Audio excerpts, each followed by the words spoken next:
শ্বাসরুদ্ধকর দ্বিতীয় সেমিফাইনালে ট্রিকি 21কে 11 রানে হারিয়ে প্রথমবারের মতো ফাইনালে ডেস্ট্রয়ার 20। রাজগৌরীপুর আন্তঃব্যাচ ক্রিকেট টুর্নামেন্টের দ্বিতীয় সেমিফাইনালটি গত শুক্রবার বৃষ্টি হওয়ার কারণে পরিত্যক্ত ঘোষণা করে আন্তঃব্যাচ কমিটি। আজ শনিবার পুনরায় মাঠে গড়ায় খেলাটি।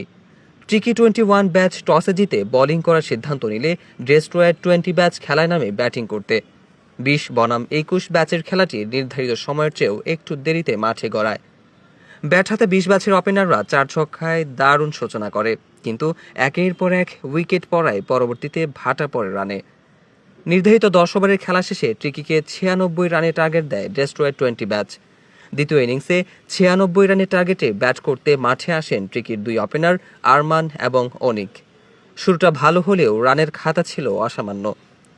ধৈর্যের পরিচয় দিয়ে মাঠে টিকে থাকলেও একের পর এক উইকেট হারাতে থাকেন দলটি। এক পর্যায়ে 21-এর অলরাউন্ডার আশরাফুল আলম 20 ব্যাচের খেলোয়াড় খায়রুলের বলে আউট হলে জয়ের দ্বারপ্রান্তে পৌঁছে যায় ডেস্ট্রয়ার 20। জয়ের জন্য শেষ পর্যন্ত মাঠে থাকলেও কাঙ্ক্ষিত লক্ষ্যে পৌঁছাতে পারেনি ট্রিকি। অবশেষে 11 রানের পরাজয়ে মাঠ ছাড়ে দলটি। খেলা শেষে মাঠে বিজয় উদযাপন করে 20 ব্যাচের খেলোয়াড় সহ দলের সাপোর্টাররা।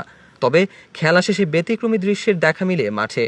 ভ্রাতৃত্বের বন্ধনে আবদ্ধ হতেই যে টুর্নামেন্টের আয়োজন, সেখানেই সেটার ছাপও দেখা যায়। 20 ব্যাচের খেলোয়াড়রা খেলা শেষে 21 ব্যাচের প্যাভিলিয়নে যায় সাক্ষাৎ করতে এবং ভ্রাতৃত্বের বন্ধনে ঐক্য থাকতে আহ্বান জানায় সবাইকে। খেলায় ম্যাচ সেরার পুরস্কার জিতেন ডেস্ট্রয়ার 20 ব্যাচের খায়রুল।